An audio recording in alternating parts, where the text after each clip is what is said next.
Good evening, everyone. I'm going to call the Community Preservation Committee meeting to order. It is 5:33 on Thursday, October 20th. We're holding the meeting in person at the lower level of Town Hall in the Sewer Commission office and also via Zoom. Meeting ID 833-3007-6303, passcode 8689621. This meeting is being recorded and can be viewed at a later date via the Town of Dayton YouTube channel. I don't believe we have a flag in the room. Right there. Oh, we do. Okay, let's all rise for the Pledge of Allegiance. I pledge allegiance Allegiance to the flag to America and to the republic for which nation under God, indivisible, with liberty and justice for all. Thank you all. I just want to add a side note too. I'm not going to run video of the committee in the room because I need to operate and run the Zoom link and have some information available from the computer. So I'm just going to keep it for audio. We'll start off with committee member introductions. I am Kevin Smith Jr. I am the chairman of the CPC and also the Parks and Rec representative. Jonathan Gale, I am a member at large, and I am a person of Commission on Disability and the ADA coordinator for the town. Jim Digits, Conservation. Bill Pruitt, representing Dayton Historical Commission. And I'm vice chair. William Fontaine, Dayton Housing Authority. And Dan? Dan Higgins, Planning Board Representative. And absent this evening is at-large members, Tom Berkwin and Dave Marvel and Dave Eckerson.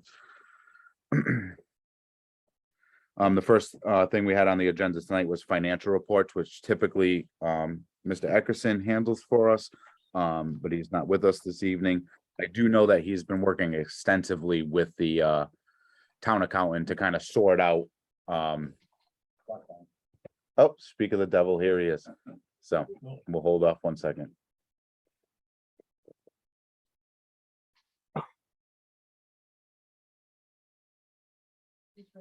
You're right on time. I just was gonna give you a pardon for financial reports. Yeah. See, fine. Are we on Zoom? Yeah, yes, so we just have Dan Higgins on Zoom. So we just went through our introductions. I'll just note that Mr. Eckerson is not with us in person. And I was just starting off by saying that you've been working pretty diligently with the town accountant to try to sort out our record keeping. Yeah, I think for this month, we've gotten us our report.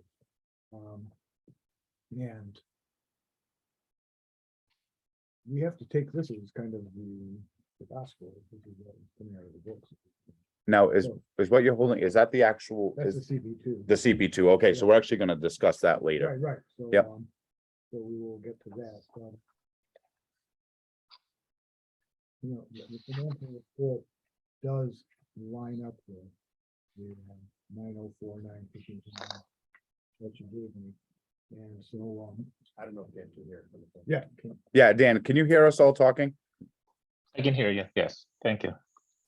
So, she hasn't updated budget analysis, but I have to believe that what she's put here is based on what she's gone through the books. Yeah. That's good to, a little earlier. Yep. Yeah, she's done a really excellent job of trying to give us a clean understanding of where all these accounts are at. Yeah, and this is of course much better than what we had before. All right, so under old business, first we had just review and discuss the Dropbox folder. I think most of us have at least got into it, correct? And kind of see what we've been uploading as we go. Anybody have any questions on the Dropbox? Yeah, so sometimes I think all of us have experienced, sometimes you can have a little bit of an issue getting in for the first time, but once you're in, it's Oh, yeah, pretty no, no, easy no, to I was navigate. Signed in, Okay, but then after that, I was All right, having a so- problem. Downloading whatever was there, like the agenda in a minute, Yeah. never came through. okay. So I created a just- folder for agenda in minutes and then I realized you had already done that. Yeah. So I tried to delete my folder and I don't have that option. Well, you should be able to now, because Jonathan just changed all the permissions, so we have full, and I made the mistake myself too, is I uploaded a bunch of old minutes and new agendas under the wrong year. Cause I'm Ah. just like thinking, all right, this is the latest You know, year, that's that the was year my we're in, Second question, are we going by fiscal year or the actual? calendar year? year. Calendar year, okay, because I'm putting Yeah. things in 23 and I'm like, wait a minute, I don't know. if it's supposed to Yeah, be in 22. That's a little tricky. I mean, for all intents and purposes, when we're talking about, paying bills or something, we're operating off the fiscal year, but then like for meeting minutes and agendas, I just go by the calendar year because that's when those things And happened. if you do have a problem, again, deleting a folder or making a change, give me a quick call as opposed, or just a text and I can call you back. Because since I was the first administrator, sometimes I find that the privileges are supposed to be the same for everyone. But for whatever reason, sometimes the settings are different. So I can go in and change a setting, or if I need to delete something for you in the meantime and make sure you have a setting, I can do that. So for anyone, if that's the case, I'll check it on Monday. send me a text, and we can talk for just 2-minute calls, so I know what I'm doing. And I can make sure I delete the right thing and not the wrong thing, and then reset it. Okay. So, And I told Kevin earlier this week, I had the technical guy create us a folder that is on the server of Dayton. Okay. So I'm taking everything you put in the Dropbox and copying it to that server, just in case something happens to the Dropbox or, just so we don't have the same issue that we had coming in, where things are just everywhere and nobody can get a hold of who has access to them. So now there's a server where everything will be as backup. that sounds good. And Dropbox does, just as an FYI, when you delete something by mistake, it'll back it up for 30 days. Automatically to the Dropbox cloud. So you can go in and retrieve it. Don't say, oh my God, what did I just do? Okay, You can go back and get it. thank you. Anybody else have questions, comments about Dropbox in general? I don't know a thing about it. It's a storage. Oh, unit. yeah, so I think you had missed one of those, like it was 2 meetings ago, I think that we started this. So we just created a digital space to have all our files. So instead of having to print out and distribute, all these copies of everything, like, agendas, minutes, all that stuff. So we created a Dropbox so you can actually, and I'll send you individually, so you don't get 10 responses, an invite. And all you gotta do is pretty much click the link. Your email is essentially your password to get in. And then you'll see it's just a folder. And that says CPC. And when you pull it down, it's got agendas and minutes, it's got correspondence, it's got pretty much all the information that we've been discussing in meetings is there. So we're not trying to look through pieces of paper. And when we get to the point when we're taking applications and stuff, we're still gonna have the paper copies, but we'll also have this digital copies between Dropbox and also the server. Are you planning to make it also a repository of legacy stuff as well? I mean, I think at some point, we do need to go in and, You can make subfolders, right? Mhm. Yeah, I think one of the folders we have, in fact, is for 20, 21, and 22, or 21, 2, and 3. So we could at least put the last 2 years of stuff in there. Yeah. And then within those, you can put a subfolder of 21 and then 22, whatever it might be, yes. Yeah, I think it is a good idea to make digital copies of what has happened in the past Yeah. and upload it, because then it's there for, because you never know. Absolutely. So we don't have access to that, right? We're still waiting for a key or something. Yeah, and I think we'll probably talk more about that on the new business. Has anybody been able to contact Mr. Borkin? So, If you wanna- during, our email exchanges leading up to this meeting, I've got no correspondence with him. The last month's meeting for September, I literally was texting him the day before, back and forth. He said he was continuing to have issues with his email. He gave me his wife's email. I sent him the agenda and all the information for that meeting to his wife's email, and also through the text messages, told him where we'd be, what time. He said, I'll be there, I'll bring the key. And then, So He didn't. how many has he missed?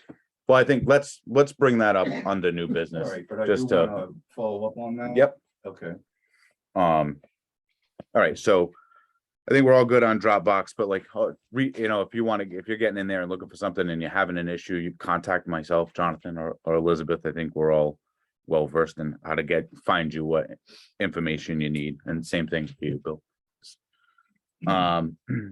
So next, review, discuss and act CPC funded project update. So I reached out to all the individuals that currently have projects funded through the CPC, one of them being historical, which Pat Gales replied, and then Robbie replied on the housing. She did.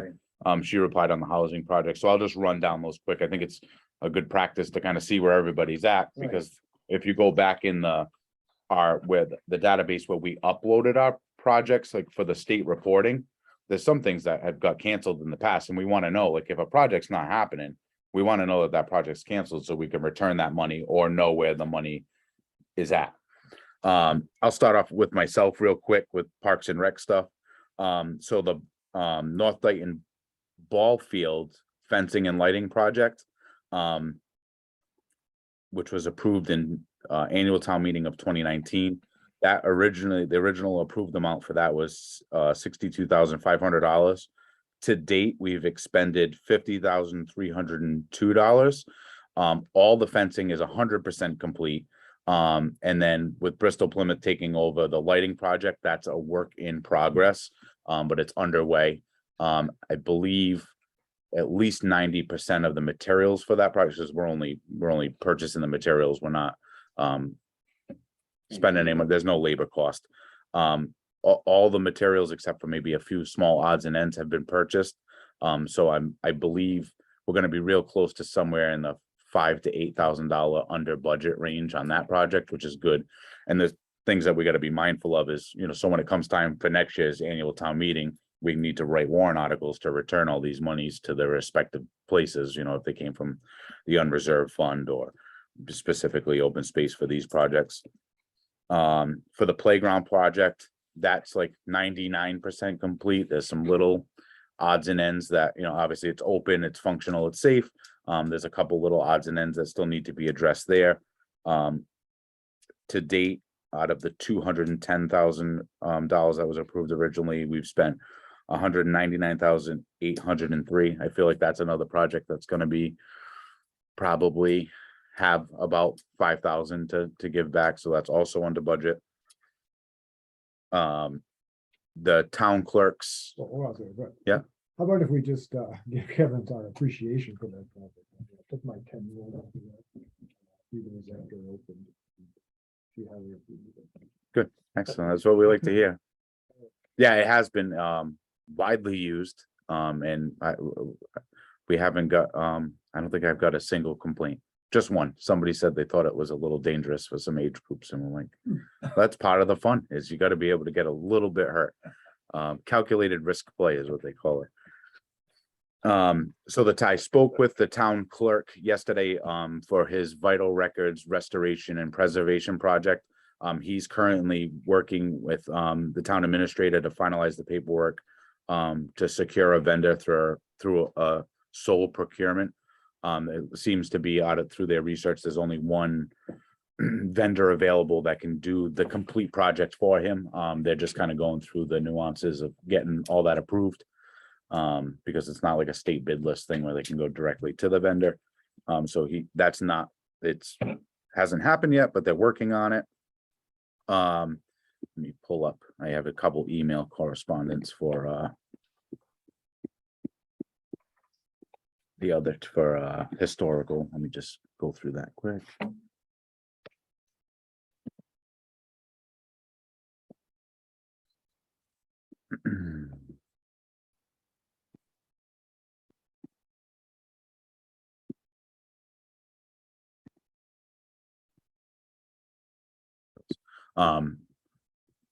So Pat Gales from the Historical Commission had just replied, dear Kevin and committee, the Historical Commission has 2 CPC funded projects. The Dayton-wide Community Historic Project Surveys Update Phase 1 approved at the annual town meeting on June 7th, 2021. This project has been completed by the preservation consultant Stacy Spies. The commission has received all final project components. In this survey, 93 properties were either updated or added. A hard copy base map is available to see where these properties are, and the CAI Technologies has the needed information to add the historic layer to Dayton's GIS mapping. Once the final invoice 004 from Stacy Spies is processed, I will be able to finish the completion report for the Massachusetts Historical Commission. MHC will review the completion report and issue the reimbursement check. So under that article, there was a pretty much a 50% reimbursement. The article was written for 25, and then there was 12,500 coming back for a reimbursement. I do have later in the meeting too, I do have that final invoice for us to discuss and approve. Our second project, the Dayton Community-Wide Historic Project Property Survey Update Phase 2, was approved at the annual town meeting on June 6, 2022. This project will begin October 31st, 2022, and be completed on June 30th, 2023. Once again, Stacy Spies has been hired to complete the survey update. The commission appreciates your support in our efforts to document and preserve Dayton's history. Sincerely, Pat Gales, Chair, Dayton Historical Commission. One thing that did come up that I just will talk about briefly now from a record keeping standpoint is, so they sent me 2 invoices. One was a repeat, which was approved at an earlier meeting but never paid. And then they sent me the most recent, and it was extremely confusing because the invoices said phase 3 and phase 4. And in my mind, we approved phase 1 project and phase 2 project. So I think, and it's just a simple request, and I think it keeps everything in order, is to have, when Stacy does send out the invoices, have it be part 1, if it's a 4-part process. It's ambiguous, unfortunately. Yeah, so I mean, small nuance, but I just think to keep everybody's records straight, Yeah, it's too confusing. it will look a little bit. So phase 1, which has been completed. Mhm. And then that did have 4 phases, actually. Yeah. So the next one will probably have 4 phases as well. The second one, Yeah, I would have to imagine it's gonna be the same exact process. I think it'd just be yeah, simpler and keep because when I got the email, I was like, confused. I was confused. I'm like, why am I getting a phase Okay, 3 and so I'll phase? bring it up at the next. Yeah, if you could, that would be appreciated. And then also, so the Dayton Housing Authority had a project that was, I think, also approved in 2019 to replace all the electrical panels at Lincoln Village. So Mrs. D'Souza from the Housing Authority, the director from the Housing Authority, had reached out and just said, "Good afternoon, Mr. Smith. I'm the executive director of the Dayton Housing Authority." William Fontaine asked me to email you with an update on our electrical panel project. The job was posted in the Taunton Gazette on 9/30/2022. Bidding closes on 11/2/2022. The Dayton Housing Authority Board of Commissioners will review the bids at their November meeting. The engineer will do reference checks, etc., and I'm guessing the work will start sometime in December. If you have any questions, please do not hesitate to contact me. Sincerely, Robbie A. D'Souza. Could you read, that went 9:30 to 11:30, is that what you said? 9, so it was posted in the Gazette on September 30th, Right. and the bidding closes on November 2nd. Oh, November 2nd. Yeah. okay. When, that's this year, right? Yeah. So, yeah, So I seem to remember the town meeting that approved it. I think I was there, and that was at least 2 or 3 years ago. I can actually, hold on, I can tell you right now. Well, I think they made reference here. to This is the original, 2019. Was it 19 or even? Mr. Chairman, this is the original one, 2018. Okay, It right. would have been right, 8 PM. right. Didn't they stop that and they got state funds to do some of the work? So I don't think anything is, so I'm showing here in the CP3 portal from the Mass Preservation Coalition that it was inputted here on June 4th, 2020. So I'm assuming it was the 2020 annual town meeting. I mean, it must have been uploaded almost immediately after. So they're just going out for bids on that project now? Yeah, I'm not sure. Okay. How much? Is he approved for that? 36,281. 136. 281. Yeah, Okay, so the I've reason seen I'm that number asking so you- many times. the reason I'm asking you is when we look at the CPC overall, the total amount available is the 900,000 figure. Is that including or excluding the 136? That, no, that is, okay, Because it hasn't been expended yet. But it's still set Right. aside. Yes, but that's, I just want to make sure right, so that it's excluding. our balance, that's like our bank balance, the 904,000, like our bank balance, but that is an offset on that. So if you want to know how much we really have available to spend, that's this one number. 650. Is how much? I'm sorry. 659,000. Okay. How about the playground? Did that contract get paid? Oh, yeah, that's all, everything's paid to date. With the exception of like the couple small purchases that need to be made for just Okay, some small so- items. When does that reflect itself into the? Budget? It should be, typically with all departments, we're getting a monthly update at this point. Where Serena goes in and gives us a report. So it's the same for this, but those items are already. So Dave has an accurate balance of what's going on, because most of those monies are moved into their own separate account anyway. Right. But she is not separately state, let me just make sure.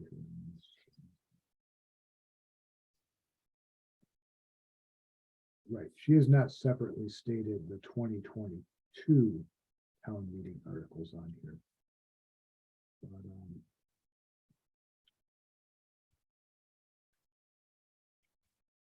yeah, so that, that's, so maybe I'm wrong to say 659, because we need to account for that also. Okay. still. But maybe we still have enough to account for that.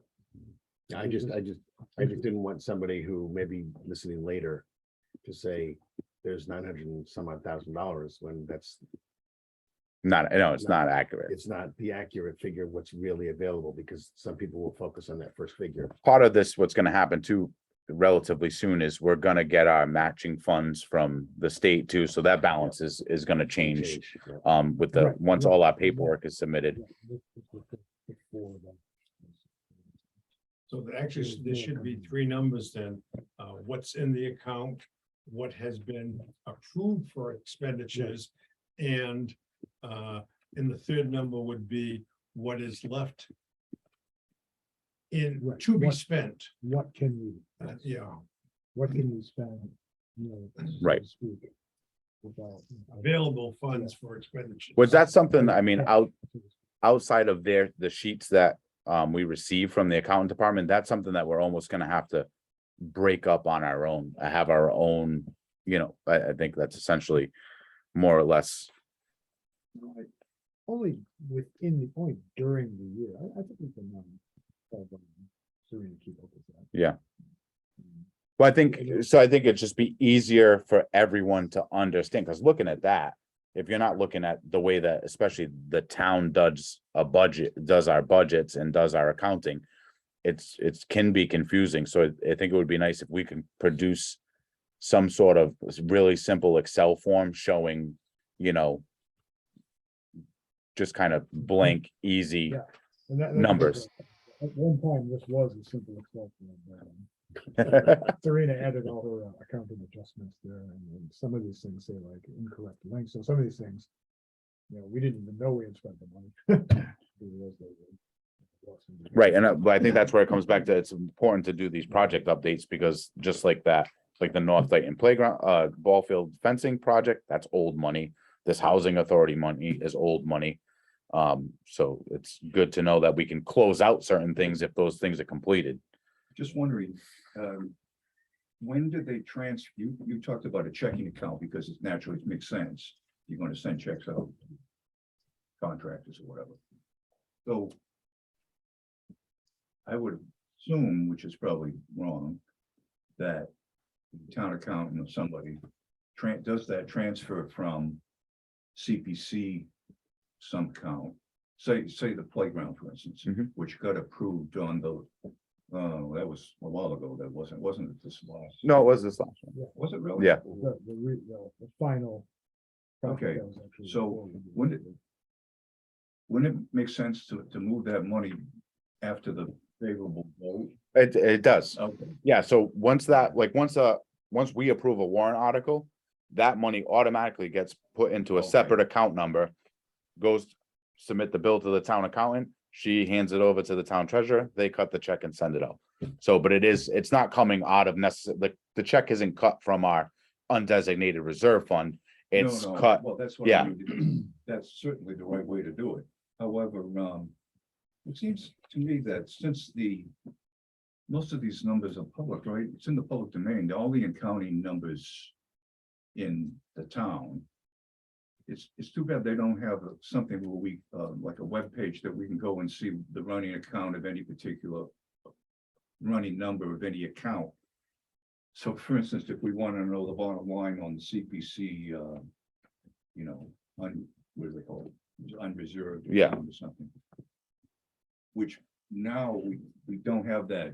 say, I'm not sure if they would even entertain that. I think you could certainly go request it through a, Oh, Freedom of Information, public records search, but I don't think they're gonna voluntarily put, I don't think the town books are online. yeah, I don't think, and I can't speak on And you- behalf of the, I think even if they did, because most residents, I hate to say it, are not gonna understand spreadsheets or Excel format, or understand where the money's coming from or how we're getting these figures. Well, no, I'm thinking of it in terms of various information for the various committees and commissions for their information in the CPC incorrect.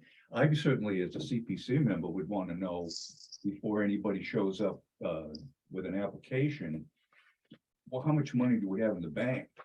Basically. Oh, like- so you're- well, that's essentially what we're Yeah. doing. That's kind of what Dave's job is to keep us updated with these financial Okay. reports. But we're in the process, especially with the new town accountant, of cleaning this stuff up. So like, say at November's meeting, he can say definitively, we have X amount in each account. So the CPC part status, financial status comes out what, once a month? It The one should, okay, so let me. And speak that a little bit. So we went in September when Serena started. And the first order of business with Serena was to get these reports done. Because they are due, due in September and October. So we've got that past that. And she also, so in the course of doing that, she sort of recovered the accounting information for us. Well, if I wanted to know, So Can I- going forward, I think, Okay. starting next month, I'm gonna speak to her now that we got this behind us and get her. so are you going to be doing the Dropbox thing? In other words, when some new information, Yeah. okay. That's- So I think now we in got those it. Dropboxes, if we don't mind going back a bit on the agenda here, No, that's fine. There is a So- folder in Dropbox for the accounting material. what? Was that? There is a folder in Dropbox for the spreadsheets. Okay. Well, how, But it doesn't have past years, if that's what you're asking. It doesn't have 20 earlier than June, I don't think. if I were to open one of these folders in Dropbox that might be, say, the financial information, would the latest and greatest be in there? Okay. I'm gonna be pretty. limited Okay. As soon as I get them from her. Although, would it be wiser to have just the latest and greatest in that and have a subfolder for Yeah. we older could- stuff? That way you don't have to go looking for which one is the latest one. Right. I mean, I'd like things to be streamlined. I don't know about you guys. I don't like to spin my wheels on, looking for the pencil Right. on the I floor. think, you know what, and this might answer your question a little bit, and I don't know if this applies to CPC or Parks and Rec yet or not, but I know for ADA, for the Disabilities Commission, for Uh-huh. example, with the new town accountant, I've gotten as of October 1 and then, or October 15th, I think it was, and November 15th, I've gotten a spreadsheet that basically says, here's the money you have, here's your expenses. Right, So it's a simple sheet that shows what we have and what we've expended. beautiful. And I think that's what you're referring to, basically. And I don't know, again, if you've gotten it yet, or Parks and Rec has gotten it yet, and I say that because those are the others that I can think off the top of my head. But it seems like that's probably what she's trying to do for all the committees and commissions. So Oh, there's a really? simple statement that will show that. Yeah. So, and that's something we never got before, which is to me really important. Right. That, am I right? Am I? He stepped out. Okay. If anybody wants, this is. Let's see, Mm. He stepped out. um, the one, this is the list that you gave us of all the currently open projects. Thank you. And the only one I wanted to ask committee about was the Brook Street land project. I believe that one was completed. The town acquired the land. This article, those are the articles on the warrant, right? Is that what Yeah, these- these are former warrant articles. I could be wrong about that. Could be that bad. Do you know anything about that? It seems familiar, but That was the parcel next to the river there that it seems familiar, but Somerset Water District owned it. I'll ask, but nothing really jumps at me. I know that, I believe conservation, also the town already owns some land, on the north side of it. Sorry about that. Are we still on the reviewing the open projects? No, I think we're good with that. And then, Actually, Well, I had a couple. unless, yeah, no, okay, Because I have no, a list here, so I wanted to ask. sure. Okay, so one is the Brook Street land project, which was open space committee. And that was Bill's got the list there. but, What are the, what's on the unreserved column on that page? That's how we used our money. That's how we allocated money from our account to this project. So if it says 15,000 from open space and 35,000. What's open then? Open is the open space bucket. Oh, okay, I see, okay. Yeah. So there are only three, non-unreserved categories, huh? Yeah, there's open Just space. open, historical, and housing, that's it. and housing, Mhm. yes.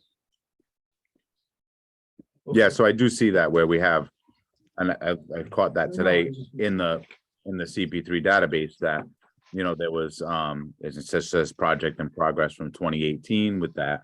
There's 20 acres to be purchased that were owned by Ken and Darlene Arujo from the Agricultural Commission. So like, these are things that I was actually, I looked at this late today. I didn't really dig into the roots other than the 4 known projects. Is that the property up near the Oaks, Council Oaks? Mm, No. it could butt back up to it. Because if that's the case, we bought it. Okay, well, so this is what I was getting at is all these land acquisition projects. I'm gonna reach out to the assessors. Because Office. We bought, and right now, Arujo is renting from us Okay, farmland, or whatever it is. yeah, it looks like it was put into a permanent agricultural restriction. Okay, then that, because you said Brook, I didn't connect the No. Council Oaks Brook with Street it. is something different. Yes, Okay, all right. yeah, so there's that project, which again, we'll check with the assessors. Another one that shows project in progress, which was the Pleasant Street Boat Ramp Road project, which is a big, that's a big hearsay project of what happened and what went wrong. I know that land hasn't been purchased, because that seems like that's almost happened a few different times and then blown up for one reason or another. And then there's also the Brook Street Heron Run project, Right. which shows in progress. Okay. But that's the thing, I'm gonna just follow up with the assessors office and see if it's shown that the purchase has been executed. And if these are actually completed or if they were canceled. Okay, that's that little roadway that goes in, along Brook Street up to Somerset's property. Yeah, it's next land is next. I thought it was already, town of Dayton. There was a parcel that Somerset Electric. The power company wanted to get rid of, that was how I understood it. It was still a small parcel there. Yeah, and like it literally, well, and so it says land acquisition at Zero Brook Street, conservation plans to update the former Heron Run at said location, like that's all that's in there for a description. So that's something we can, I'll contact the assessors and Lisa and talk about, you know, has this happened? Has it not? Is it not gonna happen? Because at that point, especially when you're talking about land acquisition, it's probably pretty good chunks of money that are sitting in an account that need to be returned if these, you know, projects aren't gonna happen or have been abandoned. Like specific, the boat ramp. I mean, I don't think anything's happening with the boat ramp, so whatever money was allocated for that is certainly something that in a future meeting, we, The roadway going in. I think there was a proposal to purchase a piece of that property off to the right towards Somerset, to expand the boat ramp, because I don't think legally it can be, you know, an official boat ramp, because there's not enough space for turning radiuses for boats and trailers and this, that, and the other thing, High tide, it's all. so. Well above my pay grade, as Does I like anybody- to say. we brought up that land that was, surrounded, Council Road, what's left of it. I was just curious, anybody recall whether the CPC was involved in funding any of that? It was asked, but the seller didn't want to wait time to do the filing and wait for the town to vote upon it. So conservation just took it over with our funds, on our rollback funds, and agricultural land was sold for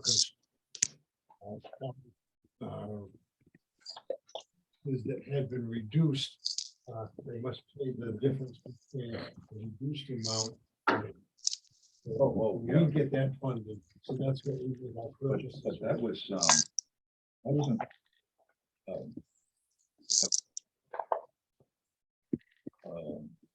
At the town meeting. And that was the one that, they wanted to build some houses on it, right? Yeah, so, but the thing, what I heard.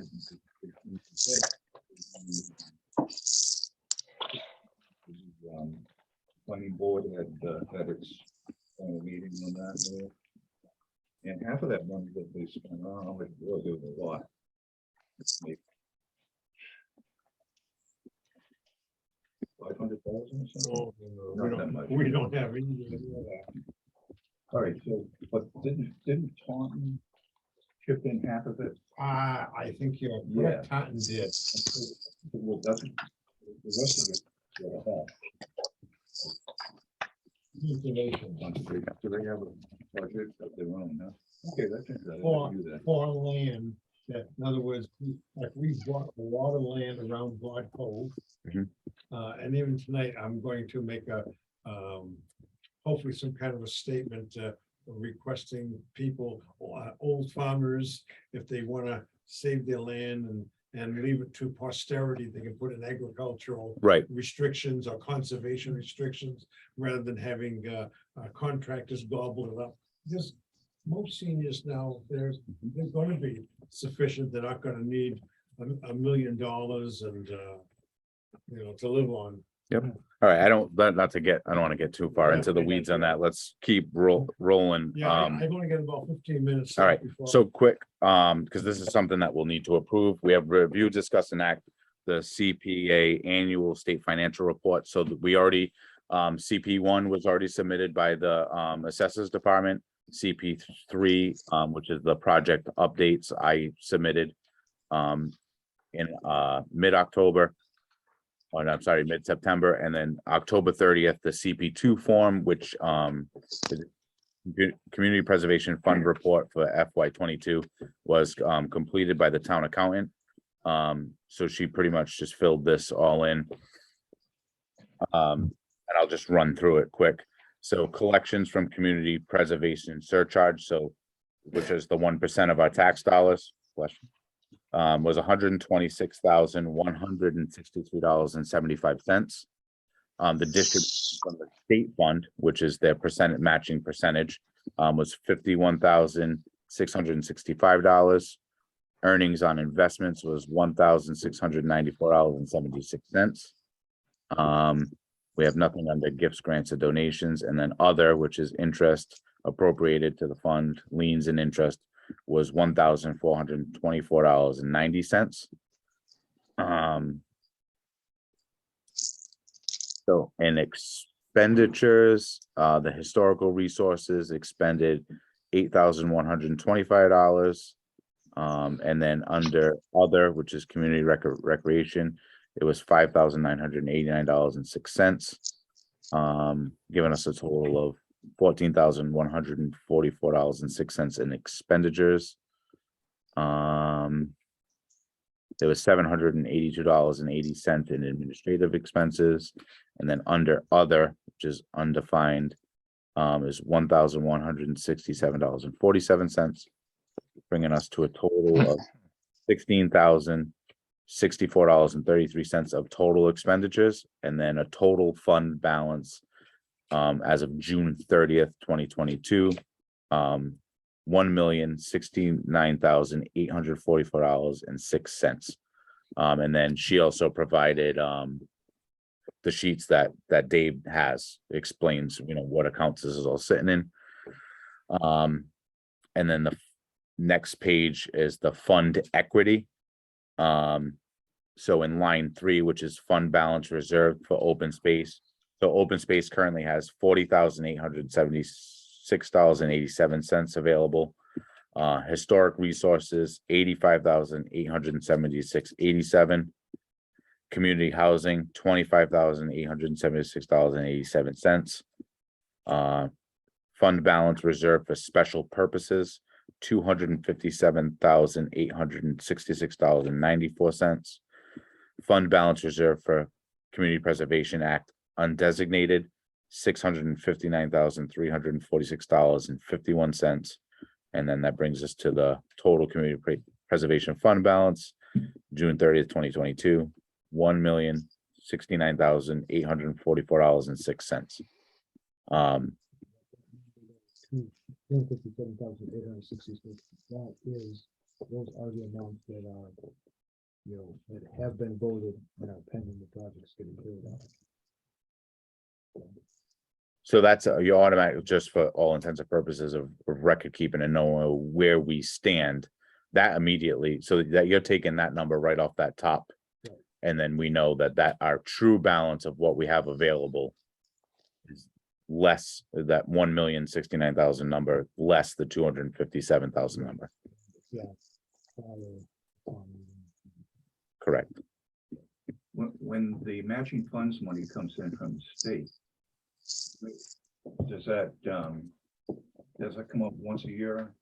Yeah, that's a one-time. And when's it due? When's it? So it's driven off of how much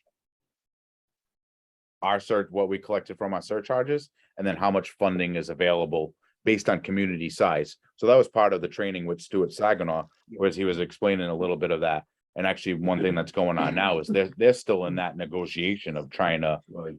get those funds increased off of what would be typical. Yeah. Oh, that might work out in the form manner. Yeah, so I know they're still fighting that fight, with the When legislator. that money does come in, I seem to remember Saginaw saying that it got split up automatically evenly or something between the different categories. So no, we do that within ourselves with our warrant articles. Like, we always have that 12,500 that goes to each of the categories. And then the remaining balance goes into our undesignated fund. So we're always contributing 12,500 to each eligible category. Because how do they get to 12,500? It's a percentage. It's an estimate though. Yeah. Based on estimated. But that's a percentage, but is that jive with the matching funds?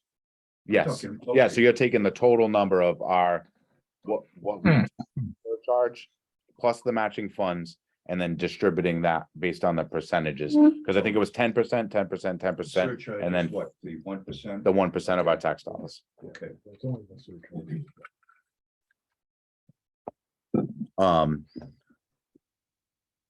So I know, Dave being our financial. I'm assuming that, I mean, I'd be more comfortable as long as, we have your blessing that this looks accurate, that we, make a motion to approve this so it can get reported. I'll make that motion. All right, I have a motion and a second, all in favor? Aye, Aye. unanimous. All right, so I'll, Monday morning, I'll just pass on an email. I do believe that I do have to sign, a copy of this and send it back, to her. I'll just double check and I'll get this over to her Monday morning because it is due on the 30th, so we can get that submitted. And that will be it for the year for our financial reports.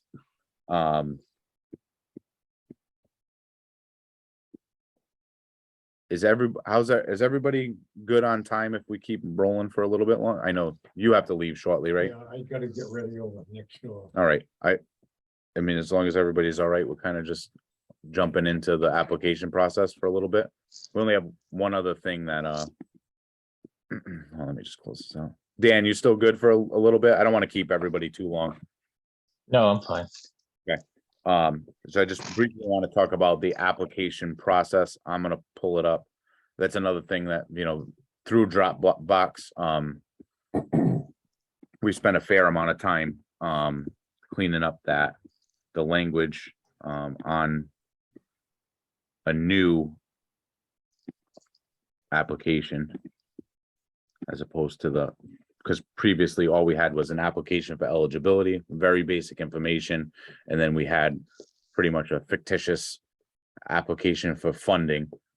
So we went on, and Dan did a bunch of work on this. And pulled from a few different towns that we felt had really good application processes. And, Cameron, let me just ask out of curiosity, because I was listening to what was there, unless I missed it.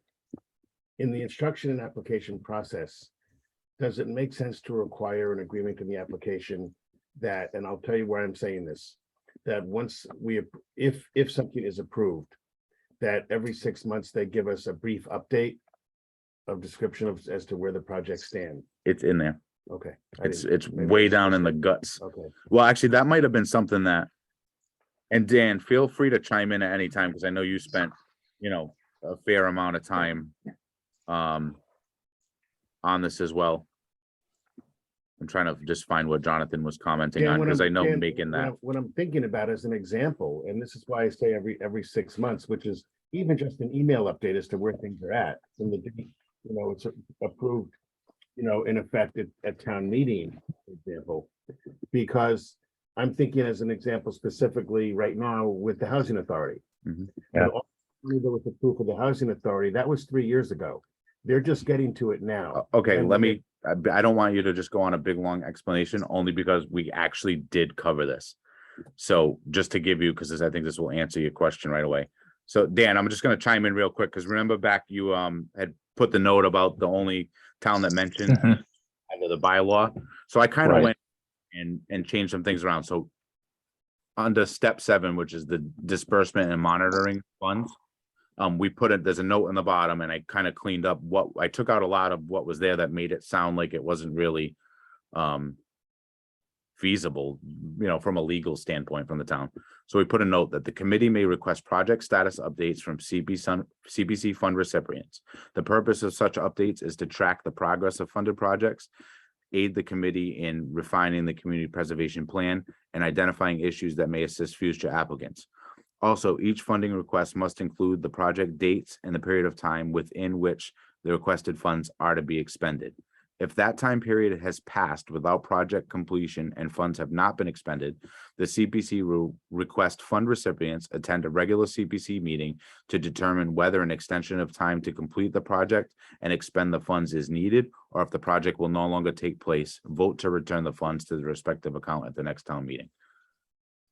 So we essentially there. put that note in there to hold the, people accountable, or at least have to report back to us. Had hit on that, about leaving them out there too long. Leaving the projects out there too long in the money.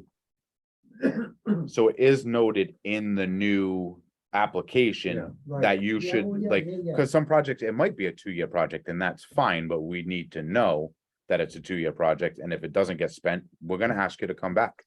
And you're And either gonna, the other reason I mentioned that is because if in the case, for example, this electrical project, prices have risen so much in 3 years for everything. That may change the parameter of what they can do with the amount of money they have. And if we approve the project on one parameter, we may want to ask them to come back and give us a revised parameter to review. That should have almost been mandatory.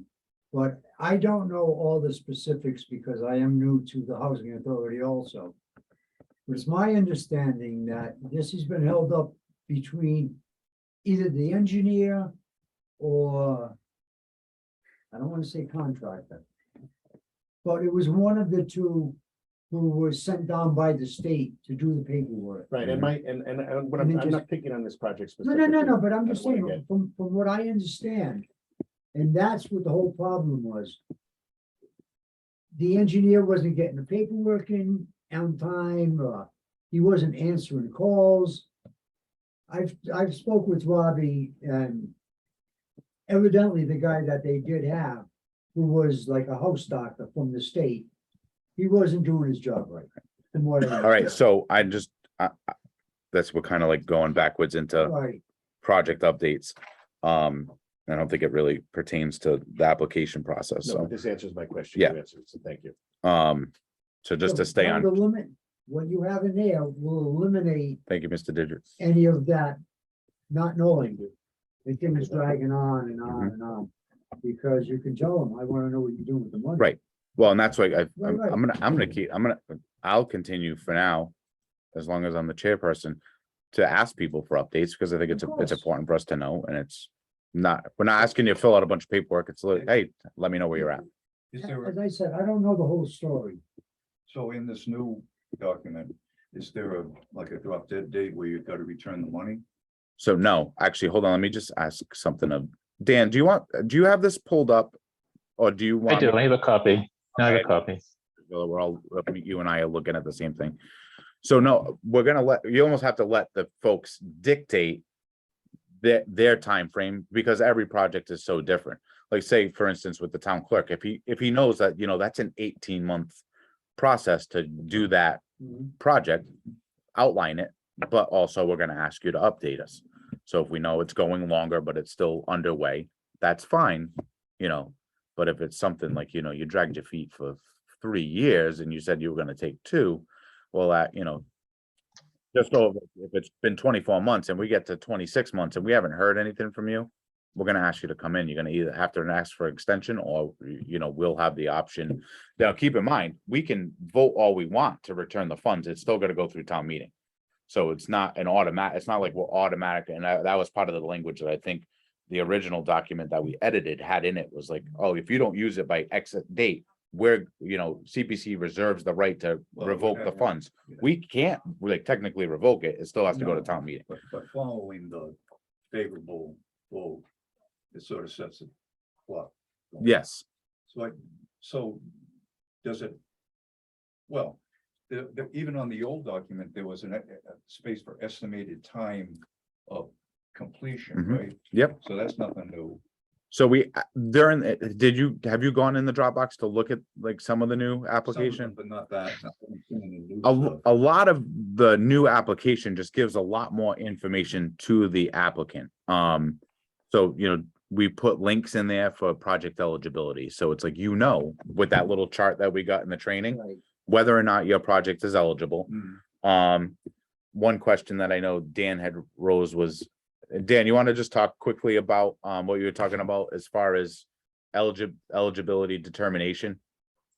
Yeah, I was just saying that's not really something that this committee has to discuss, because it's kind of, I'm not gonna say it's always black and white. I mean, there's probably could be nuances, but it's either a yes or no. And I think you, Kevin, what you get in eligibility application should be able on your own to just say it does or does not meet. Doesn't mean you can't defer to the committee if you want to bring it forward, but it's not really something to get to vote on, because it's either true or not, that it's eligible under the state laws.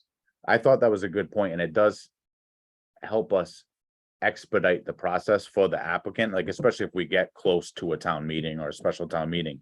It's like you said, yeah, you're gonna, let a month's time pass between eligibility and funding beyond, you're exactly right, black and white.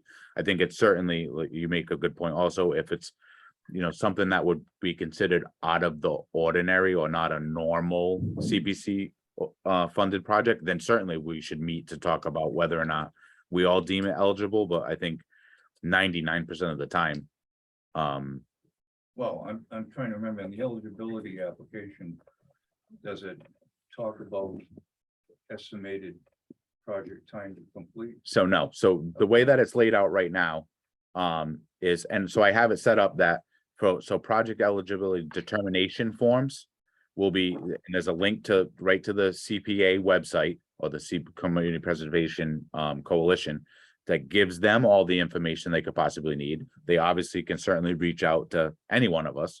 But I have myself and Elizabeth listed right now for correspondence on applications, so that at least we Right. both get it. It can go into its respective files where it needs to go, or folders.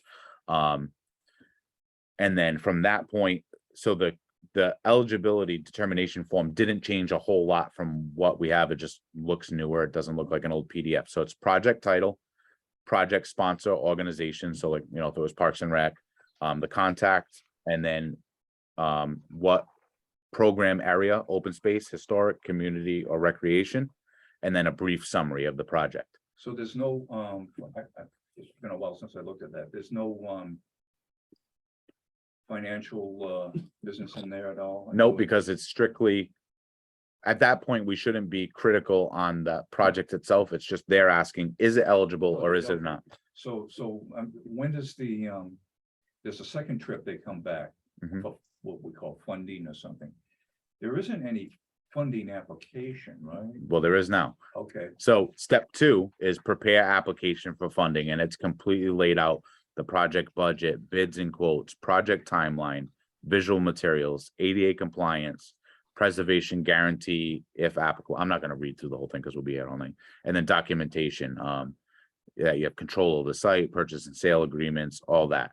but there's a cost estimate though, right? Yep, so we're gonna get down, this lays out, and then again, we relay out the general criteria preferences. So meeting like our open space plan, our community preservation plan, our just our general town Right. plans, and then we have historical resources, so you can look into this Department of Interior's website. That where I have a link to the Dayton Historical Commission, which generally that stuff's gonna come from your commission anyway.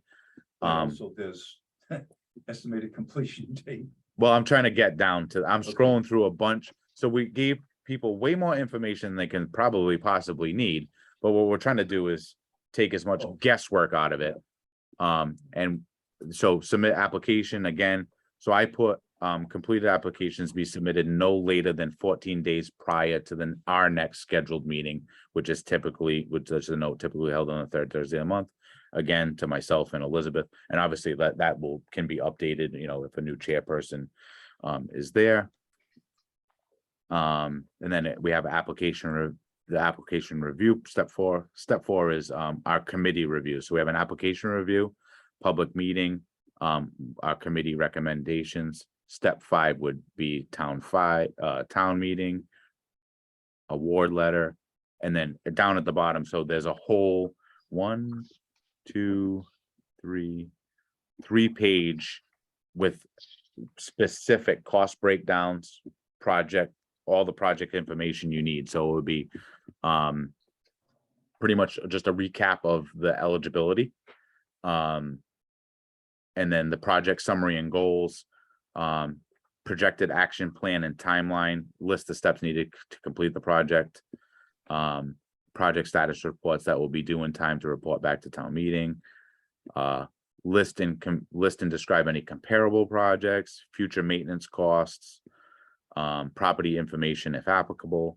And then again, we go to the applicant's information, their total budget, their CPC funding request, other funding sources, and then we have a section of itemized where you can itemize your cost. Like, so like for me, like I knew that my equipment was gonna cost X amount, my surfacing was gonna cost X amount, my, you know, walkway is gonna cost X amount. Professional fees, it's broken down pretty well. I think we'll have more information than we have ever had because there never really was. That you'd never had this breakdown because we No. never had an application for That's funding. It amazing. was literally you asked for a number with no explanation behind it. That's a big improvement right there. So, and then again, at the bottom, just to give it, we have the whole Dayton Community Preservation Fund allowable spending purposes with that graphic, with the chart, that's yes and no. So it's like all the information I think you could possibly need to put in a CPC application is in this new application. I mean, I know myself, I'm 100% comfortable with the way it looks. How many keys? Oh, he's got some keys. Oh, Hold look on at one him. second.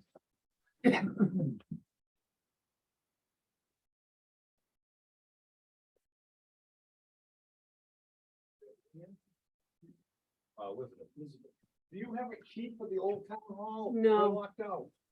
No, I don't. I don't either. No, okay. only have this.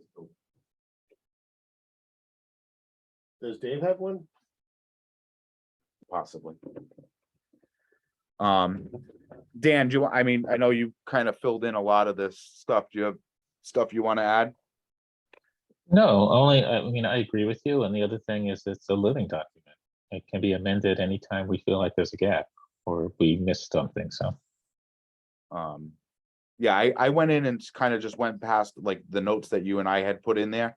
And then I don't know, at some point, some funky headers and footers showed up, but I think I got rid of all those, so it looks clean again. Yeah, I printed it and it's a clean copy now. All that stuff got taken care of, so it looks good. Perfect. I mean, I think. And we can decide as the committee though, but I think it'd be nice to get, now that we have the new website out, Elizabeth has been working really hard on cleaning up the new CPC website. It'd be nice to get an accurate document up, so if there are projects that are coming through down the pipeline, that we have something legitimate. I will make a motion that we go with revised application form. I have a motion. Do I have a second? Second. A motion is second. All in favor? I- Aye. All right, so that passes unanimously. All right, so that's good. We You guys had, did a great job with it, by the way, seriously. And when I was listening to it, I mean, just verbally listening to it, there was just so much more there. And it was so much more comprehensive than anything before. And personally, as a person who likes research, I love the idea of the links to get all the information I need. It really. but I think it's just an answer, you know, because I know even for myself, going through the application process, there was a lot of questions I had that I was, you know, digging. And I didn't, like, even at that time, I didn't know the Community Preservation Coalition had its own website and where to go until I kind of got into the weeds a little bit. And then I did some discovery, but it's nice because you're gonna take a lot of the guesswork out for the applicants. They'll be, you know, prepared to have a. Yeah, And that's true. and supposedly, according to Stuart's last email, there are 6 towns voting on CPC Mhm. that are coming up. And they'll do the same thing. They'll look at Dayton, see what Dayton has. Yes, You know, what's your process? Mhm. What's your application? And they'll learn just like you do. right. Well, and that's what we did. I mean, we pulled from other towns that we thought had really good application. That was mostly Dan just going in and he did most of the original, pulled from what was really good from other towns, gave us a great base, and then we just had to tweak a couple little things. I just want to note one other thing in the very beginning is, and this is something that we can change, but I thought it was probably adequate, is that for approval at the next town meeting, completed applications should be submitted no less than 4 months prior to the next scheduled annual town meeting, because typically you have, so that, I mean, I would ideally like to see it sooner. It gives us a little bit more time, but you're about 2 months out from a town meeting when the warrants are due. So I think, but if we're, like we said, we're expediting the process where the eligibility is pretty, you know, most of the time gonna be cut and dry, yes or no, it's eligible. And then I'm just gonna disperse myself and or Elizabeth will disperse the application for funding to everybody. And that's because that's really what we need to get into the weeds on, is do we have the money? Is this a project that we want to fund? So on and so forth. To waste, you know, everyone's time and hold a whole meeting just for eligibility is really not, like Dan was saying, it's a fairly black and white issue unless we get something really So you. out of the you're norm. saying Put both those functions in one meeting? No, so I think we're gonna bypass, the eligibility is strictly a quick yes or Right, no, but the funding will be, what we're really gonna discuss in a So when meeting. you're talking about wasting a meeting or whatever. Because the prior process was, okay, you came to us with an application for eligibility. Yeah. Everybody said their piece about whether or not it was eligible, which is not an opinion matter. It's yes, it is, or no, it's not. And then you move on to the application for That's what I'm funding. saying. You do- And that's where you can interject your opinion, collectively and decide whether or not it's something we can or want to fund. Okay, so you get the eligibility and then, you don't act on it, you act on it in that meeting?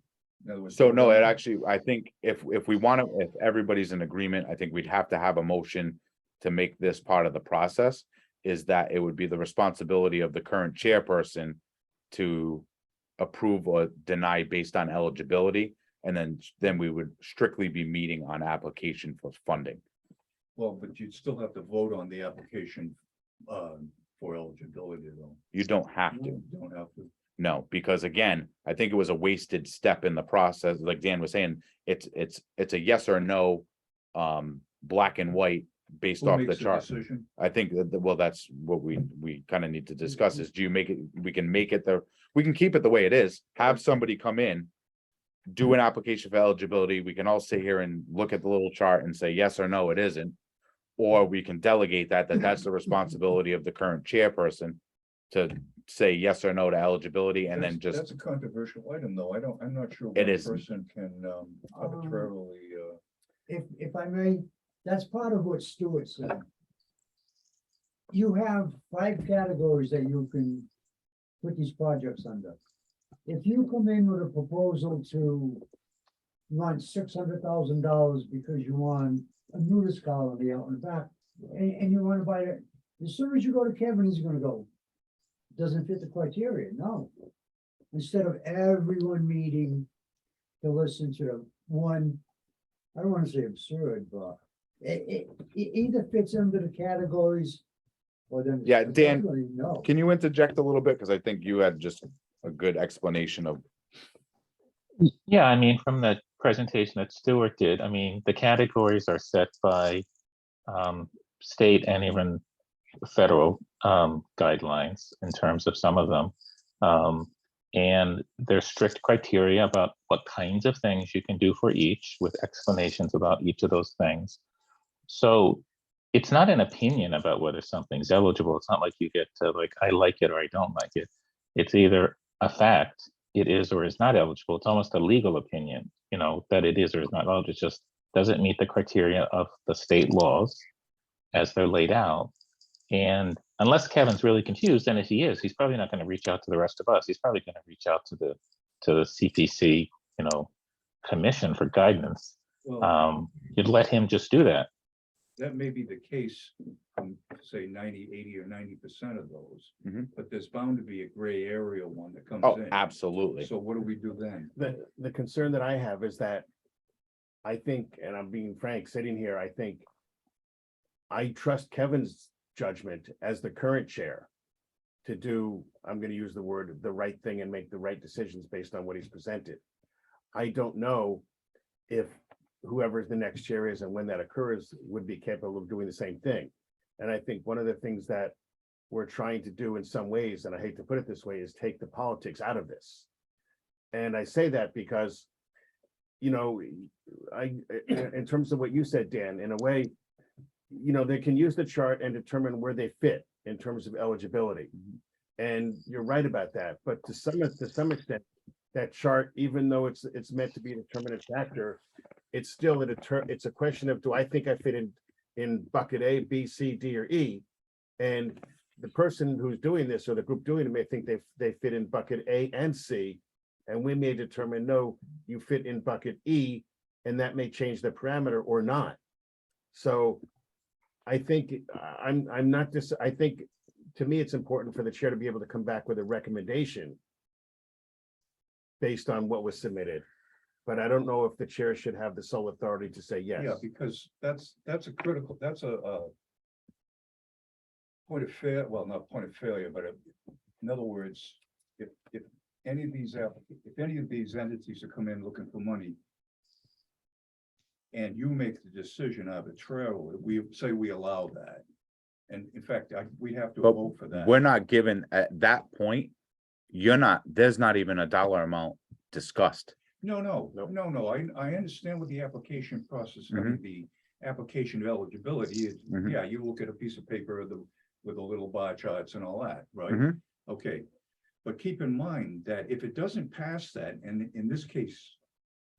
In a case where you were the wait, let me. I know what finish. you're saying, yep. Yeah, that would chop the project, because if they're not eligible, that's the end of the story. I would rather have look, most of the projects that we get put in front of us are probably gonna meet one of the eligibility categories. But honestly, I would rather have the community be able to say, or us to be able to say, you're not eligible because the CPC voted and determined you're not eligible. I don't want anyone to be to say, Kevin decided we're not eligible. Yeah, whoever the chair may be. I'm perfectly okay with that. I think for all intensive purposes though, is that when you're submitting application for eligibility, because it's strictly I mean, obviously it's a public meeting, you're more than welcome to come. But at that point, I don't even think we need to invite the applicant in. We can have an internal conversation just to, Yeah. make it a quick. Because we don't need to get into the guts of the project, because that's gonna skew your kind of No, thought and- process too, is like, we have to have a conversation within ourselves to say yes or no, it's eligible or not. And we may determine that it's fully eligible, but we also may determine that it's eligible under a different bucket. And just to go back, you know, you. Well, as the chair may go back and say, that's essentially just a nuance until you get to the point where you're writing a warrant Of article. course, no, of course it is, but So- at least we can approve it and you can go back as the chair and say we've approved it, but we think it should come in a different bucket. That's all. So Well, I they're not agree gonna, with you. yeah, I get what you're saying. I think also that, it's not so cut and dry. I think the Lincoln Grove project was the one. And it needed to be, eligibility needed to be discussed and voted on in a public meeting. And, I'm all for it. I'm all for transparency. Yeah. And that is the case. Anyway, so So I agree with you. if you don't vote for, if you don't, you could, in theory, make the application for eligibility part of the financial application. In theory, you could do it all in one shot. I don't know if the person would project would like having built up all the data for that particular application, only to find out that he's not applicable. Well, I think that's why if for all intents and purposes, we keep it the way the process is now, essentially, you've got to come before us with an application for eligibility, and then we'll move on to I don't The think next they have part. to show up. no, I don't, I think that obviously they're totally willing, But I if still think we have to vote for that. I'm fine, I'm totally Okay. fine. I could see it going kind of either way. I'm Look, perfectly if you're gonna fine get with, a lot of criticism on tanking the project because of eligibility, you're gonna be the one that. right, I don't want to answer all that Yeah. stuff, yeah. All by yourself. I think we're just like kind of thinking outside of the box of ways to kind of just expedite the process for everyone, but it's perfectly okay to Honestly, leave I it the don't way it think is. there's gonna be much of a problem if whoever's filling out the application is gonna have the guideline Mhm. from the CPA, from Stuart. If you don't fit into one of these categories, then Don't don't vote. bother. Right, Right, right. But that's what I'm thinking was what you were going for. Yep. That's what I thought. So I don't even think we're gonna have that problem, because if you fill out that whole application. Mhm. Knowing that you don't fit into one of those categories, then you're just wasting your own time. Yep. Because we're gonna say no. and keep in mind too now with because we know now we have the ability to distribute documents digitally. Right. So you don't have to have your 10 copies at that meeting that, most of the time you guys didn't get until the day before or the day of. So we're gonna have essentially 14 days for all of us to research a project. When you get to the funding portion of it, that's when it's gonna become, we're all gonna have essentially our homework. Cause we wanna show up to a meeting and, have formulated our opinions on the project, the costs, and, you know, and discuss it there without having to go through the whole application Right. that night, because that's just not an efficient way to do it. I also think the eligibility part first makes it less stressful for the applicant. Because, Yeah. you know, if they submit something and know that they're eligible, they clearly, to some extent, already have more parameters for their project in mind in terms of location, cost, Mhm. you know, deadlines, et Yes. cetera, et cetera. But at least, you know, a lot of these folks are like us, are volunteers. Mhm. And they're not gonna have sweat and guts putting all that together if it didn't go through, but you know, the preliminarily don't have to do it initially. So I think it makes it much easier and streamlines it actually. Well, what does though?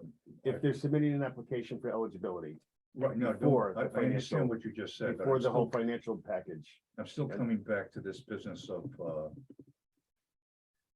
I honestly don't see how you get around an important factor like that without a committee vote.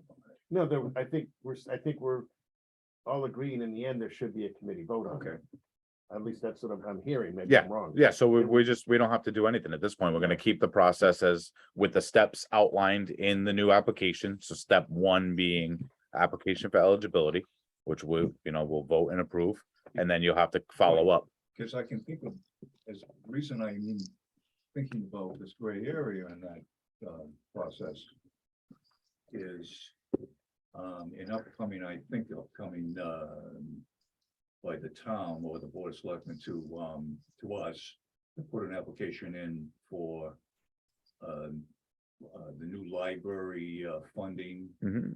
In fact, I think it was they're pretty hard to trot on that. I don't know how much you're gonna ask for or anything like that, but Mr. Pacheco though, at the last, not the last historic commission, it wasn't at the last one, but he asked me if the special town meeting would, in other words, he was trying to figure out whether he could squeeze in an application prior to the November meeting. I said, it's kind of close. I said, so he said, okay, then we'll wait for the June meeting and the next June. meeting. So I'm gonna suggest, just because I'm on the library committee for the new library. Oh, okay. yeah. So why don't we wait till new business and then I can share the latest and greatest on that.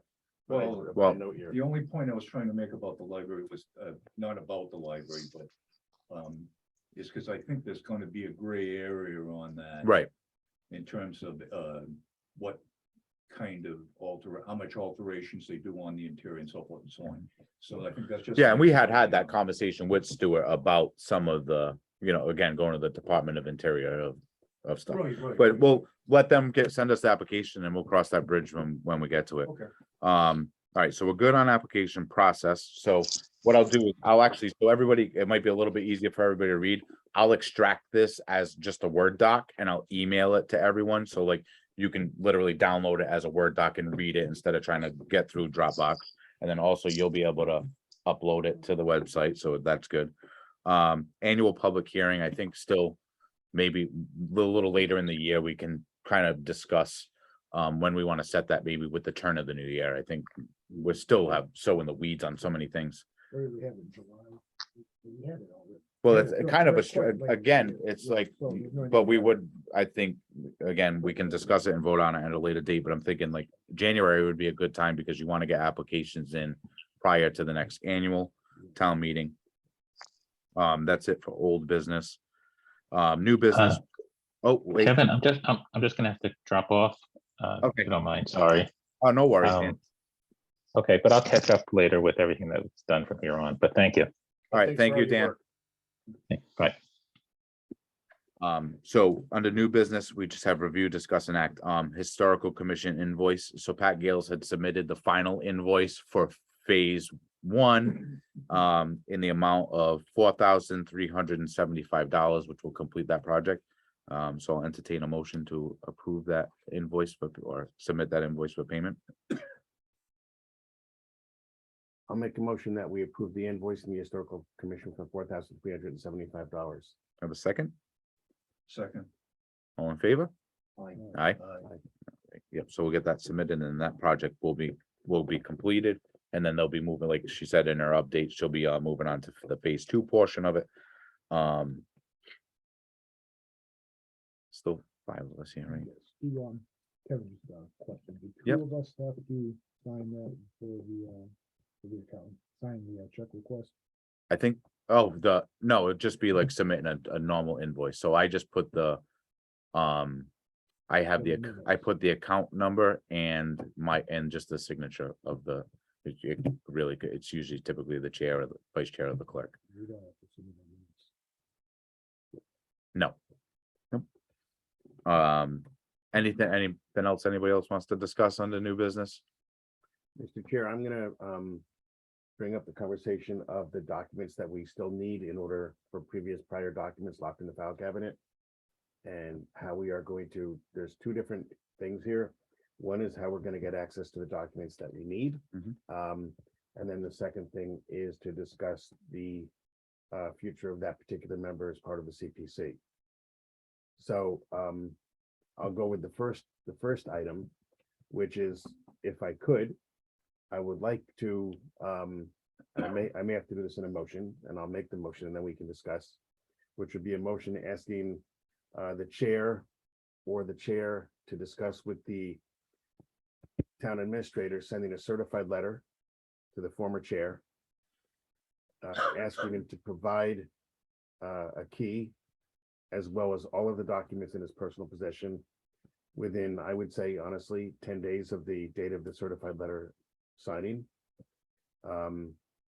So that we can move forward and have those documents, taken care of. I don't know what we can do if he doesn't do it short, and well, that's my motion. So that would be my motion, first of all, that a certified letter be sent. So we have a motion on the floor. Is there a second for that motion? There's a motion on the floor. I'll second that. We have a motion by Jonathan, second by Mr. Fontaine. Do I have, Discussion. yeah, Yes. so let's, Can we- It's- Yeah, Where are these files? Are they in town hall? so We're done with some of our older files were placed in the file cabinet at town hall. So there was only one key to that file cabinet, which was given to the former chairman, who has been absent, and I have reached out personally. I think I put it as part of the email, and haven't got any correspondence as far as that date. When push comes to shove, I mean, we're just trying to give him an opportunity to produce the key. And he also has, again, when we was part of the confusion with the historical commission invoices is we don't have access to a paper. What I'm getting at, the town of Dayton owns that equipment, that mailbox, that file cabinet. But a lot of the material may be at his house. So I think Oh, well, there are I some, got- I know, but what's here, you can just, because it belongs to the municipality, you can't lock them out. They can just either drill the lock out. oh, no, so or- no, so I was gonna say is, I have the ability, we can have a key made. Right, We're gonna take the key, that's where we're at. I just spoke to, the building commissioner, Mr. Aguirre, about, is there another copy on site somewhere? There's not. We've checked upstairs. And at that point, we can go to Biss Lumber. He's the one who's produced all those keys. We're gonna get a key. I'm less concerned about the key right. than I am with paperwork that was submitted, specifically applications such as the, clerk's project, the historical project, even I happen to have a copy of the Parks and Rec project, but we don't have those. We don't have that paperwork because I don't think it was ever even filed in the file cabinet. Do you have a legal department? We do. So, but I think as Jonathan made a good point, the next step of action, I mean, because we're not trying to be abrasive about it. We just strictly But want to, Life goes on. life goes on.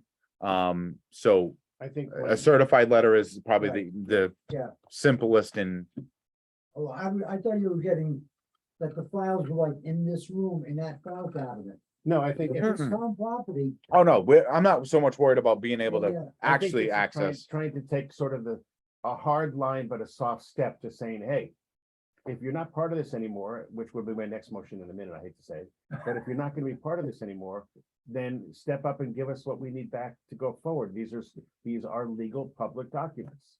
And that's really all I'm trying to get out of this. Okay, I can remember off the top of my head, two emails that you have sent to Tom. Asking the same thing. It's- You can't hold up progress.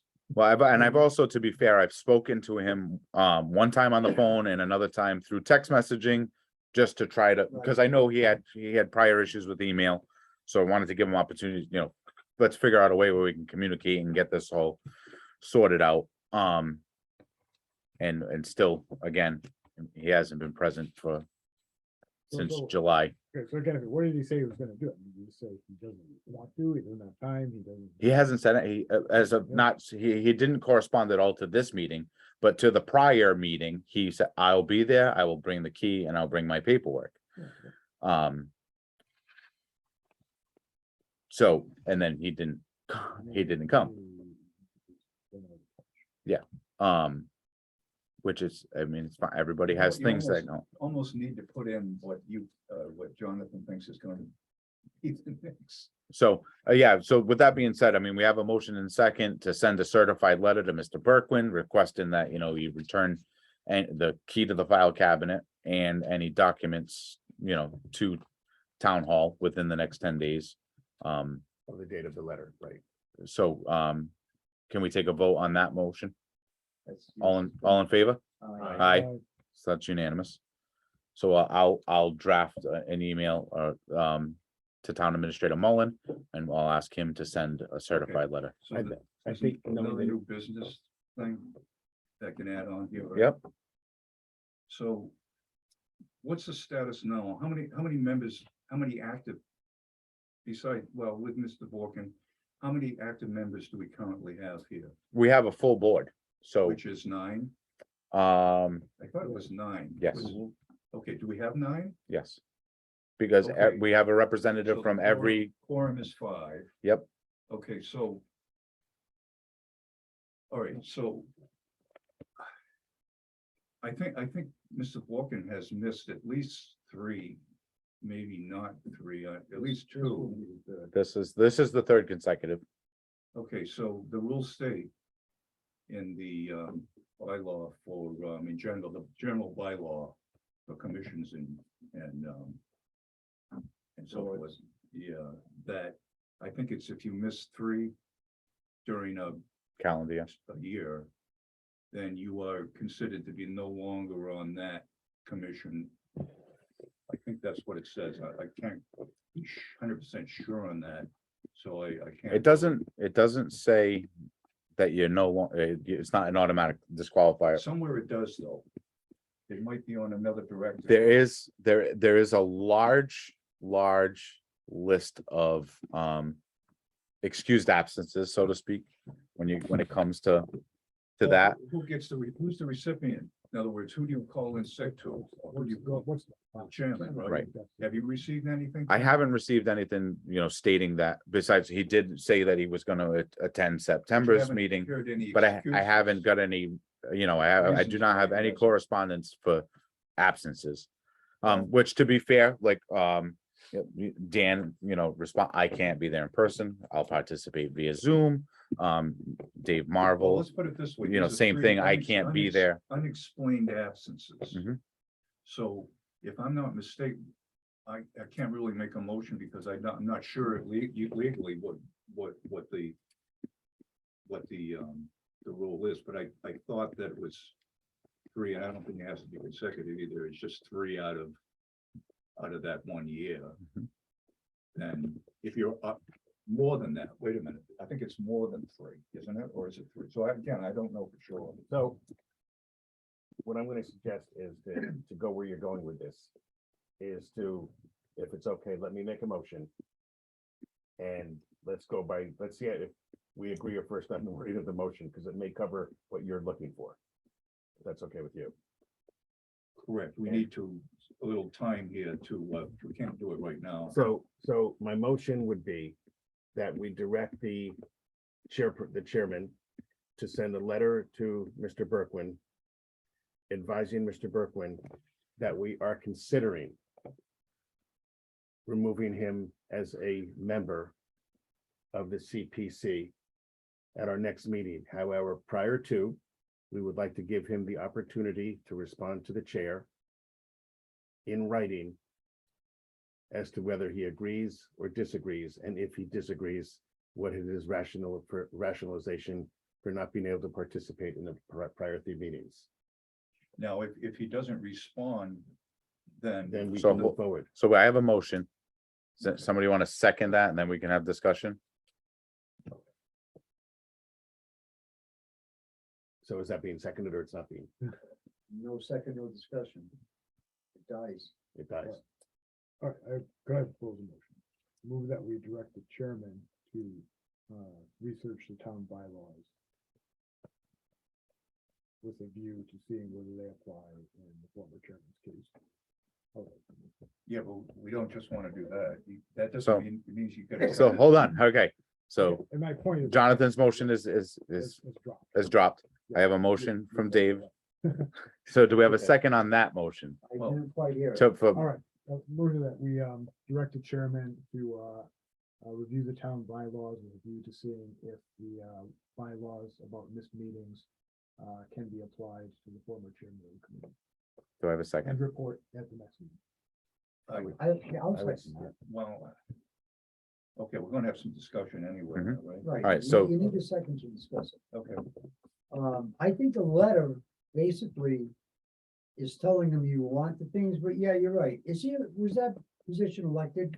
No, these are all, it's all Okay. appointed. So you could vacate his seat, So but I don't know if you could actually remove him. section, Exactly. I don't chapter know- 2, section 8 of our committees and commissions There you handbook, go. terminations. In rare circumstances such as continued unexplained absences, a conflict of interest, the appointing authority may ask for a member's resignation or if necessary, revoke the appointment. Also, the appointment of a committee member who fails to attend 3 consecutive meetings may be terminated. Prompt written notification to the committee member will be given by the appointing authority in the event of such action. appointing So you don't authority, have to though. do it. That's right there. So then, if that's what, if that's the way it reads, I think we- honestly, I would there's ask, I no- would ask that my motion be resurrected.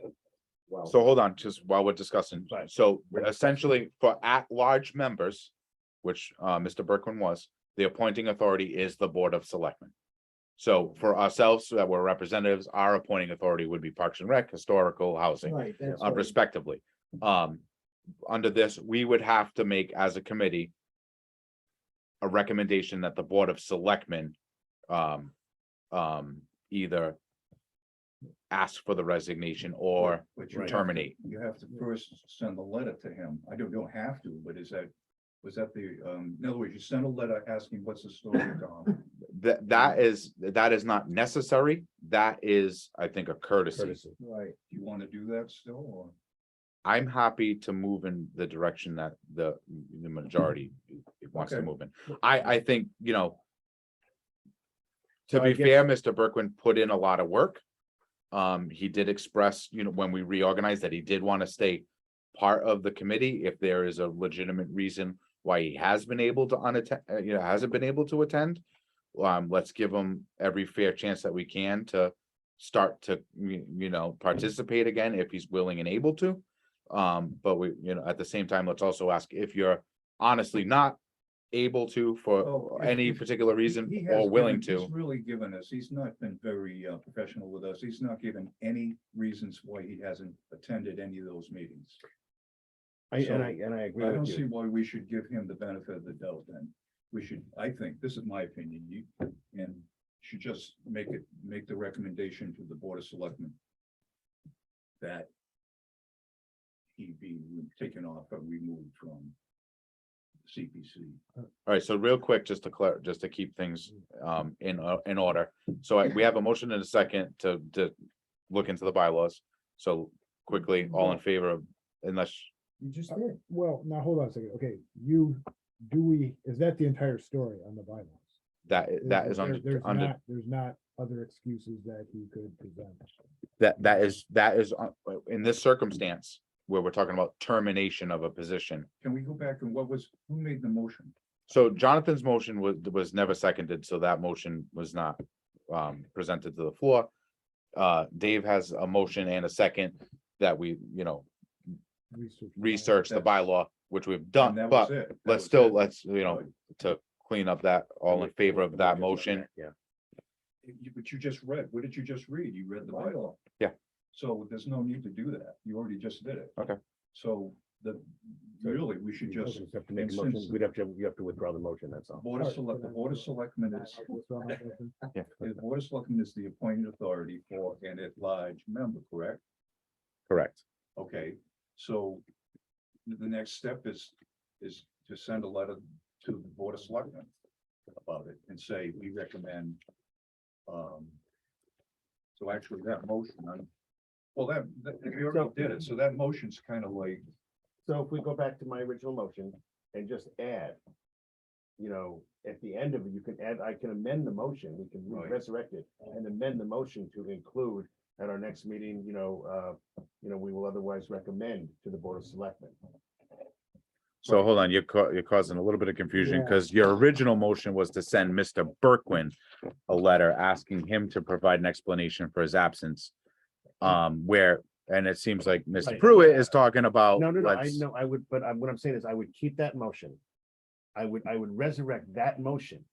But then if we resurrect it, I would add on the end of that motion or do it as a new motion. I would just start with a new motion. Okay, a That's, new motion, and then, pending your response. but then you'd have to have another motion. Okay, am I allowed to withdraw my motion, or do we have to vote? No, you already. you can withdrew. withdraw. Okay, I withdraw Well, my we motion, can Mr. rescind Chairman. that motion and then start over.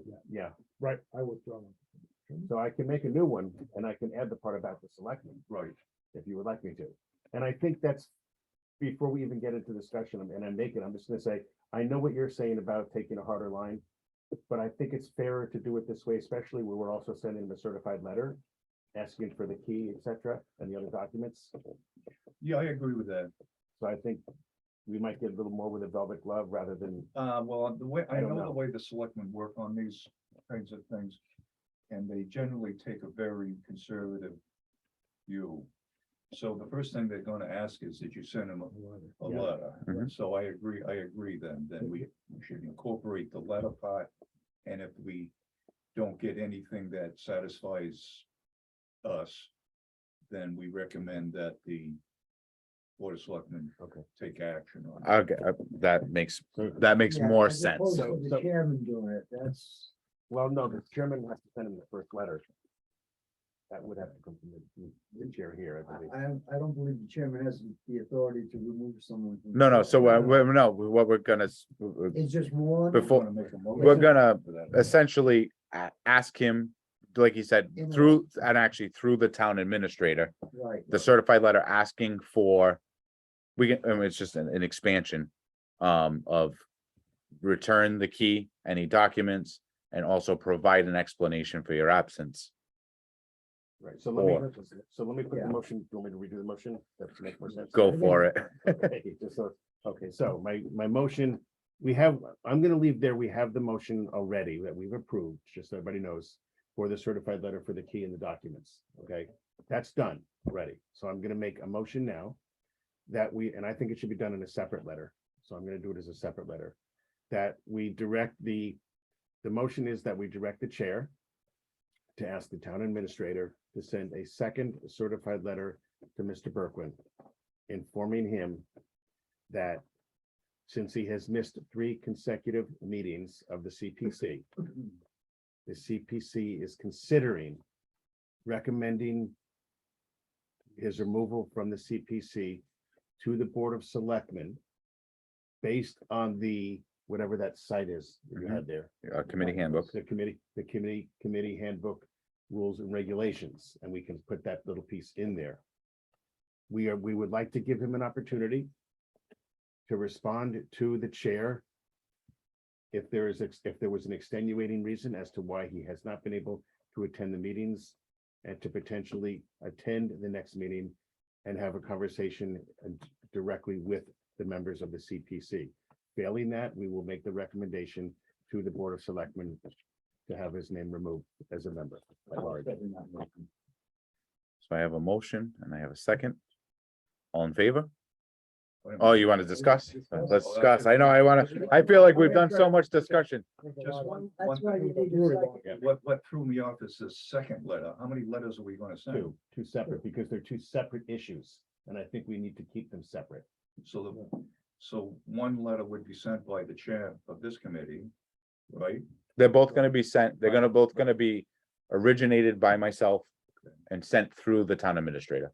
Through the. So the town administrator will actually be So you're issuing gonna send it not to Mr. Burke? directly. I'm gonna send it to the To the- town and Right. yes, You're gonna send it to the town administrator and then he's gonna send the certifier, send his own letter. correct. Okay. All right. All those in favor? Yeah, are we done? We're good Is discussing? that, it was confusing, I'm sorry, I hope I didn't mess anybody up, but No, I want to get it you- legal. It came I'm out just- the right way. I'm just trying to make it as legally tight as we can so that, you know, we don't have any issues, he doesn't have any issues, and Board of Selectmen doesn't have any issues. All in favor? Aye. Aye. It's unanimous. All right, so any other new business? I will just bring up very quickly, I took a walk through because it's gonna come down and affect us. Yesterday with, as the new library committee that's set up, for the construction projects, et cetera, for the library, I did a walkthrough yesterday. I will say not being able to see it visually, but by touching all the wood and groping the walls, it's a beautiful building. Having said that, the process right now is that they have put out to bid and received answers back yesterday to move forward with the outside construction, not including the ramp. The ramp was also gonna have to be redone, and as the ADA coordinator, I'm gonna work with the town administrator and Mr. Aguirre to work on how we're gonna fund the ramp process, because we also have to move it a little bit. But the big part of it for us here is that they're considering the whole process excluding the outside to be in two phases. Phase one is going to be redoing the entire interior for the first floor. Phase two is going to be the basement area. The phase one project is the one that they're planning to come to us with. I'm assuming that they're going to plan, probably because I'll be involved in putting that together as well, to some extent. Phase one, they're probably going to want to come to us by February, March range, so that we can, as we already discussed with the application process, get it on the town warrant for June. The phase one, they're hoping to be able to get it approved, start and have phase one completed in 18 months to 24 months. So I think what they're going to be asking us for, I don't know dollar figures or anything of that, obviously, until the whole thing is, because there's not an architectural rendering yet for them to even work with. But I think that they're going to be looking at the potential, as we had talked about when we had our training session as well, whether what we can fund going forward and how we have to do it, and whether, you know, what we have to commit per year, et cetera, et cetera. But that's what they're going to be looking at, asking us to put together. They're going to put together something. I don't know what the figure is going to be again, but it's going to be something where we dedicate X amount of dollars As going forward. with you being a part of that committee, I would make the recommendation that you ask them to get that figure that out and get an application in as early as humanly because it's possible. gonna be very I have a complex. I have a very funny feeling that we're gonna have to do a ton of research with the Department of Interiors Yep. to find out what Exactly. what is and what is not eligible. And we're gonna need a massive cost breakdown, because I have a feeling that we're gonna end up having to kind of pick and choose what portions of that project are truly eligible and We're not truly gonna not. be- I agree. We're not gonna empty our funds just. No, for but that this, no, library, but this so- isn't. But about again, emptying well, the you know, funds. They're in essence, they're gonna be, do you remember when we had the meeting? all right, I don't wanna talk about a project that's too much, that's not on our plate. I mean, in general terms, this is gonna be over many years, not over 1 year to empty a closet. Well, just we'll to say see. that. If they do If- it that way, but I agree with you. Yeah, we're not Well, gonna, we'll wait until their I don't wanna, application I don't wanna comes speculate on No, an yeah. application that isn't even before us. But that's where it stands, just so that everybody knows. in. Okay. Okay, thank you. If that's it for new business, I'm gonna move to review, discuss and act the meeting minutes. It's printed out the wrong date. It's actually 9/09.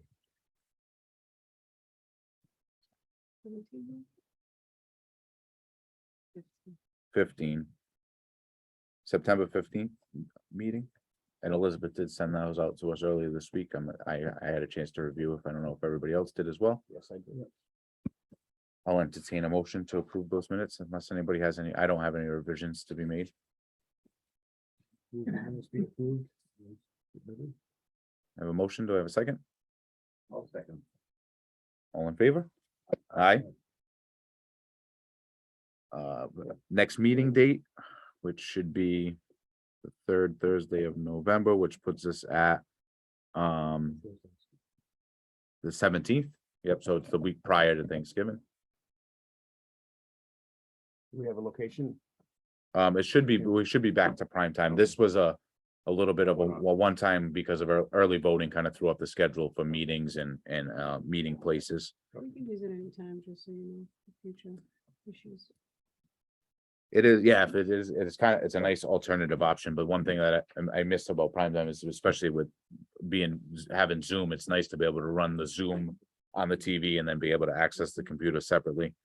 We don't have any public with us, so there shouldn't be any public Are you input. gonna pick a time for the next meeting? But it's gonna, I think we're gonna consistently stick, we had decided a while back to try to move it to 5:30. To help, especially there's a couple people that typically need to leave a little bit early. Is there any way, I'm just throwing it out, that we can do 5:15 for the purposes of Mr. Digits? Because he seems to always have to get to the other meeting and is never able to finish out with us. Any thoughts? I don't know. I mean, I'd start changing everything for one member, right. Yeah. and that gets, But keep in mind too, Yeah. this is a little bit, we're reorganizing ourselves as an entire committee and trying to streamline our process. So we're going through a lot from now on. With the exception, and I don't think it's gonna be a massive discussion item, is like talking about our annual public meeting. When we want to set that date, when we have application processes, we just have to be mindful to take things out of order, people are gonna have to motion to take things out of order, so, we can execute those things. Or, there might be items if it was one less of us here and he had to leave early, then we no longer have a quorum, so you'd have to end the meeting, and table certain amount of Yeah, yeah. things on the agenda. So we'll just have to be mindful to work together. That's it. Make a motion, we adjourn at whatever time it is. 7:20. 7:20. Do I have a second?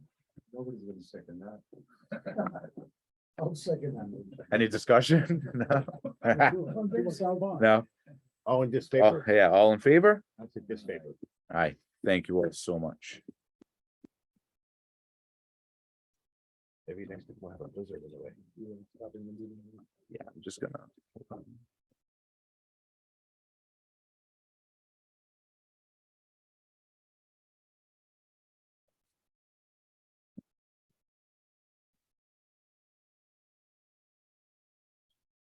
Have a good meeting. Hold on one Nobody gets a second. leave. I know, I'm just hold on, I wanna make sure that I save the recording. There are restrooms down here. Jonathan, okay,